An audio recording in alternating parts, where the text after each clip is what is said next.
Okay, so now let's move on to the next group of questions, which is providing or finding the major product for these reactions. And these are two reactions for one compound that we start off with, right? And so we're going to find a major product for this reaction with the arrow here indicating that it is its own reaction.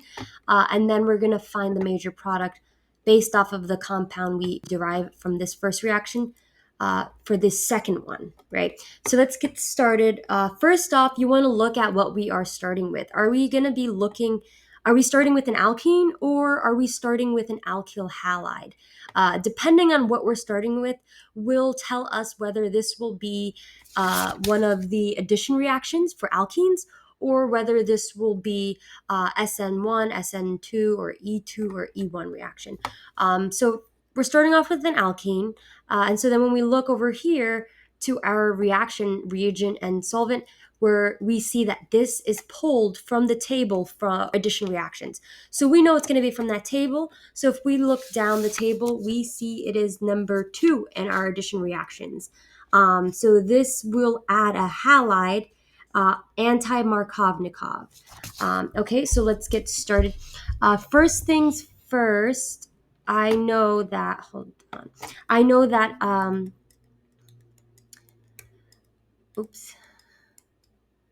I know that this will have an excess of protons in the solvent. And so this alkene will separate and we'll ship it off to a proton within here. But if we look here, we're going to have one side with one substituent and one side with no substituents. This particular reaction does not need rearrangement, so it is okay if we have our carbocation over here or over here, depending on what this reaction is asking for. But this one is anti-Markovnikov, which means the side with less substituents. So we're going to add our halide right there. So let's redraw it here. Okay. Boop, and then I'm gonna just add it right there for me. Right, there we go. Okay, so now let's move on to the next one. And then I just like to draw a square around my final major product for this one, because sometimes some people find it helpful to draw this out in different intermediate stages and then getting to their major product, or drawing out all possible products in the corner and then circling their major product and then adding it to this part of the page. Okay, so let's move on to our next reaction. If we look here from the table provided in the slides, this is a strong nucleophile. So if we have a strong nucleophile, and we know it is one because we see the charge here and we found this in our table, this will lead to a SN2 reaction, which is S for substitution and for nucleophilic attack. And 2 is by molecular or second order. And so we're going to redraw this over here. And then I'm going to just draw the intermediate. I kind of do this in my head now, but I'll draw this out for you to show you what is happening.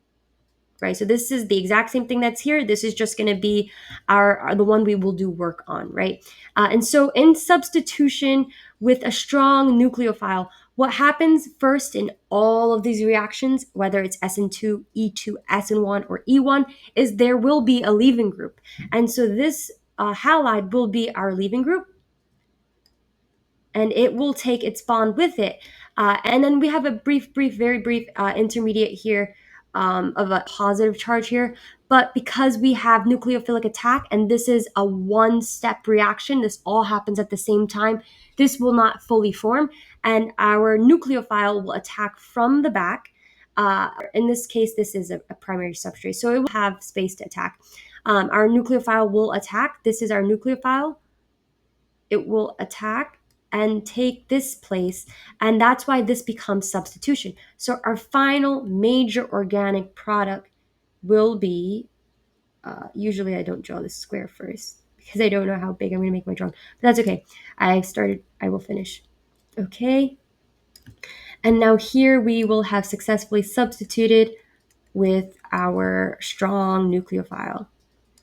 And this here will be your final major product for this part of your reaction. So you're going to want to have your major product for the first reaction, and then based off of this one, you can do the second one, uh, and you'll have your final product for the second reaction. So this is my first problem. We have another reaction here. Uh, okay, let's just pull it up. Okay, so first thing you want to do is look at your reagent, which is this, and it is a small base. And so it's a small base, but it's also a strong base. This can also, however, act as a strong nucleophile. So to then determine whether it will be one of our two options as our major product, whether it will be SN2 or E2, you check your substrate, and this carbon will be our substrate. And we check how many other carbons is it connected to. One, two. Therefore, we have a secondary substrate, and we know the major product favored will be uh, of an E2 reaction.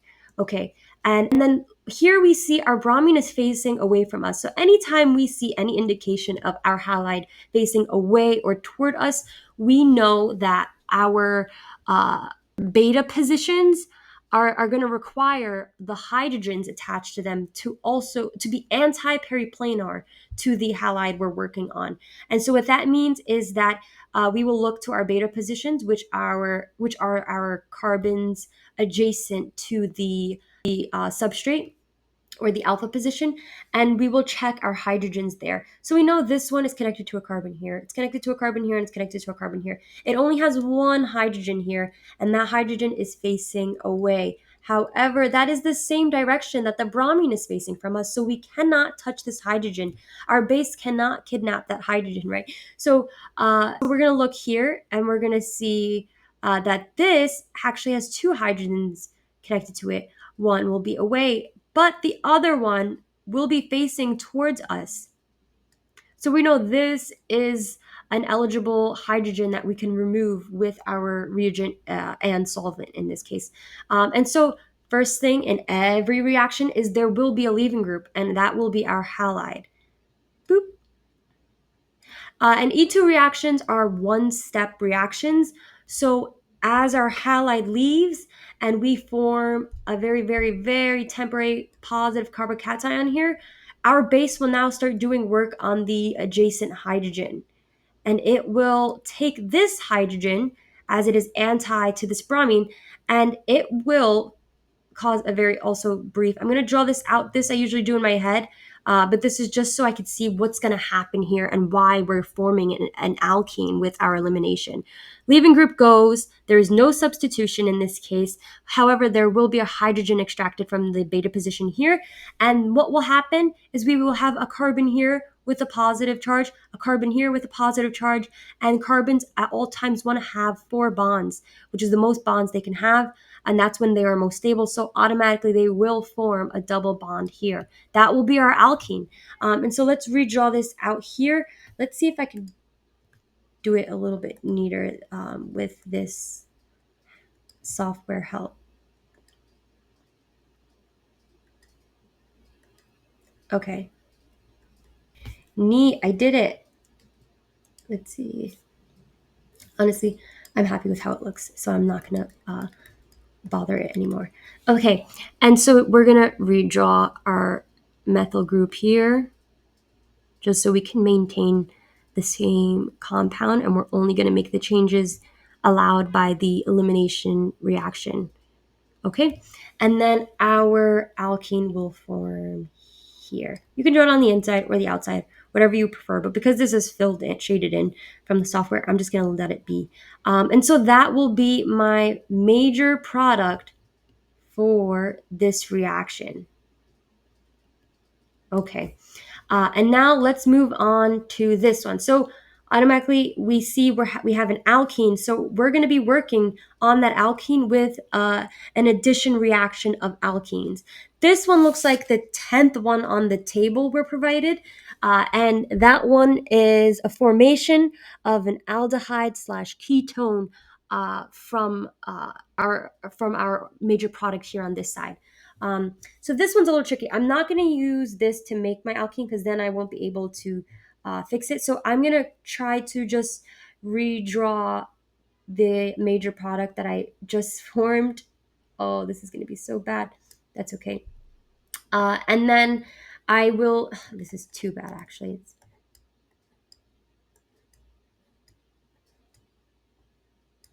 Okay. And then I will do, this is what we have, right? But what happens is this alkene will get cut in half and we will form an aldehyde or ketone on this end and an aldehyde or ketone on this end. And in this case, I think we're just going to be forming two aldehydes. And so let's get rid of this and this. And just so we can see, whoopsies, let's undo that real quick. Just so we can see what it'll look like, I'm going to make it like this, right? And let's not forget to transfer over our methyl group. I'm going to draw it out like this just so we can see what it looks like. And he will accept an answer that looks like this. It looks a little funky. In real life, if this is happening, they will not want to be so close together, right? Because they each have their own electron dense cloud surrounding it. And so they wouldn't want to be this close. And so if you want to redraw this, you can redraw it in two ways. You can draw it in the linear way with one aldehyde on this end and one aldehyde on the other end. Or you can draw it in this way, which is the way I prefer because it keeps it the easy way, but it looks a little bit neater. It's just like this.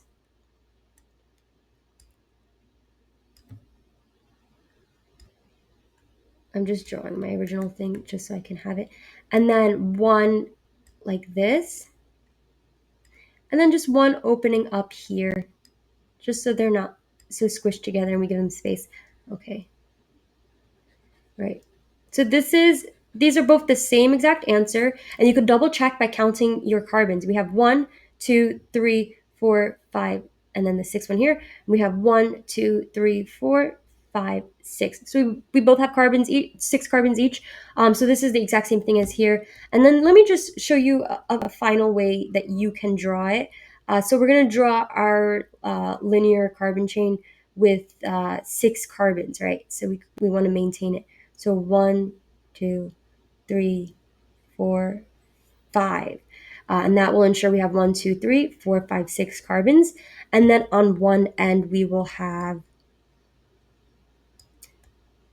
this aldehyde. And on this end, we will have this aldehyde. And then at some point, I think on the second carbon, you have your methyl group. Okay, so all three of these are the exact same answers. He will accept either one of these three drawings. This one will make sure you mess up. We'll give you less room for error, right? But if you want to double check, ready? 1, 2, 3, 4, 5, 6 carbons with a methyl group on the second carbon and an aldehyde on both ends. So we know either one of these answers will work for this reaction. Let's try to do one more reaction. Okay, hold on. There's one that tripped me up. So I'm going to do this one actually, because this one tripped me up a little bit, both in class and practicing it again a second time at home. So let's do this one. So first here, we're going to look at what our reagent here. And we have an acid, right? We have HBr. And so when we're looking at this, a couple things are going to be going through our head. Is this the one that is from the addition reaction of alkenes table?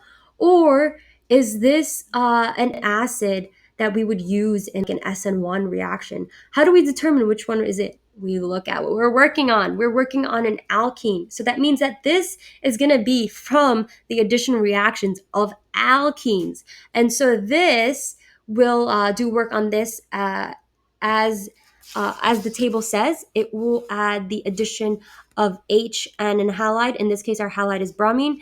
In the Markovnikov position, rearrangement possible. So this one's a tricky one, right? Because if rearrangement is possible, we have to make sure that our final answer, if it needs rearrangement, includes rearrangement. So let's see what's happening here. So in this acid, we're going to have an excess of protons. This alkene is going to go into and get taken up get connected with the proton. And then we're going to form a positive carbocation here on a secondary substrate.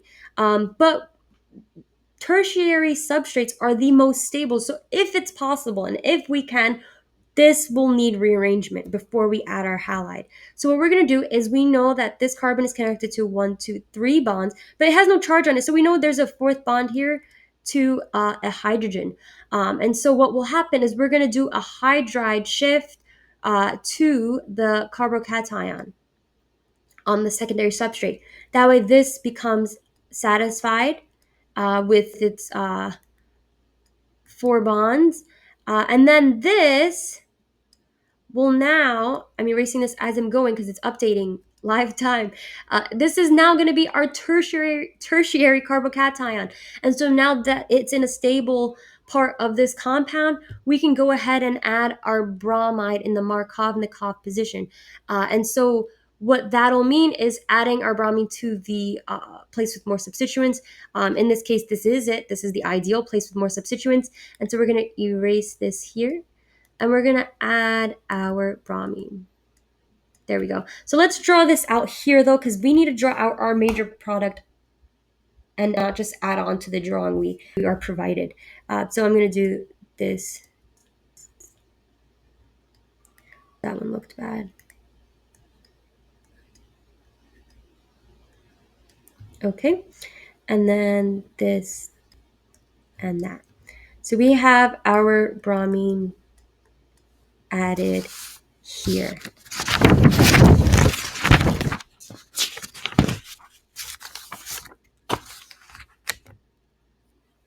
Okay, and then I'm going to also now just circle my product. And then we're going to go ahead and look at our next reaction, right? And here we have a base of some sorts. We have our bromine here, so we know something's going to happen, right? We have our base and we have a bromine on a tertiary substrate. So we know this would not be able to go SN2. SN2 reactions do not do tertiary substrates. So we know for sure this is going to be some type of elimination E2 reaction, right? But we want to identify this base, and if it's a small base or if it's a bulky base. And there are a few bulky bases, as the professor spoke about, but we are only going to have one focused on this exam for simplicity, I suppose. And the professor says our bulky base will be the same one for the entire exam. So we know this is our bulky base, and we know it's a bulky base because if you want to just draw it out just to see what it would look like, right? We have our carbon here. We have 3 methyl groups. We have 1 methyl group, 2 methyl group, 3 methyl group, and we have an oxygen. And so this looks like a pretty big compound in comparison to our other bases that we're provided. So we know this is our bulky base that we're going to have. It's the one and only that's going to appear on the exam. So be careful because look at this. This looks almost exactly like this group right here. However, if we draw this out, we know, just from looking at this, we know CH3CH2 is an ethyl group, right? But let's draw it out. Let's draw it out here. We'll have our central carbon. We will have our hydrogen. Then we have our methyl group, and then we're going to have our oxygen. But if we really wanted to simplify this and how it's going to look like, it's going to look like this. It's going to look like an ethyl connected to an oxygen, which is a small base, right? Compared to this is our small base. This is an ethyl alcohol. And so it's all tricky because it looks like our bulky base, and anyone that's done these problems over and over and over again might zoom right through this and assume it's a bulky base and proceed as if it's a bulky base. So we know this is a small base, so we're going to take away this. We could keep that, I guess, but I'm just going to get rid of it. And this is what it looks like, but we can get rid of this too. And we're going to go ahead and do work. So if you want, let's just draw out what it's going to look like what our work is going to look like. So this isn't the actual major product yet. I'm just going to show you what's happening here. So with elimination, first thing in all of these reactions, whether it's SN2, E2, SN1, or E1, is we will have a leaving group. So this group here is going to leave. And then we're going to be left with a very, very, very brief positive carbocation charge here. But with elimination, we do not get, because we do not get this kind of substitution here from our strong base, especially in a tertiary position. What we will have, though, is what we will look at is once this bromine is gone, right, that's our leaving group, and we have a positive charge on our tertiary substrate here, we're going to look around at the beta positions, right? What other carbons is this one connected to? There's a beta, oopsies, that was eraser. Let me just fix that. We have a beta position to here for this carbon. We have one here for this carbon. We have one here. Those are 3 beta positions. And what we're going to look at are the hydrogens on these positions. And so we know this has 2 bonds. So we know there's 2 hydrogens here. We know there's 2 hydrogens here. In fact, we actually moved one here earlier on. So we know it exists here, right? Even though it's not drawn out, it's implied. And then we know this one has 1, 2, 3 connections, but there is a hydrogen, a 4th hydrogen here. So our small base can act on any of these hydrogens. However, in E2 with small bases, we will have a Zaitsev product, which means our alkene will form, in elimination we form alkenes, our alkene will form in a place with the most substituents possible. And this happens because this base is small, right? So it can fit anywhere and take a hydrogen from any of these crevices because it can fit in there. The reason why, if it were to be a bulky base, we would do Hoffman least substituents is because the base is so big that it cannot fit in a small crevice like this and steal a hydrogen and form our alkene. So it has to go on one of the outer ends that will give it the least amount of substituents. But in this case, small base, Zaitsev, and that looks like if we have an alkene here, right, let's just draw one and see what that would look like. It would have 1, 2, 3 substituents. Okay, let's erase that. If we had an alkene here, it would have 1, 2, 3 substituents. Okay, they're both a good number. And then, but if we draw an alkene here, we will have 1, 2, 3, 4 substituents. So this looks like it will be the winner alkene. So what happens here is your hydrogen here gets swept away, oopsies, by this base. And then positive charge forms here. 2 carbons are going to want to bond together to form 4 bonds each. That's where our alkene will go. So our final major product will look like that, right? So let's just draw it out and circle it, because that was kind of like our drawing table. Boop. Okay, so this is what our final product will look like for this one. That was kind of close. Okay, right? And so we have 2 major products for this question, right? And so that's that. I might do more in another video, but I think this is enough for one video. And yeah, so good luck. Keep practicing. Talk to you.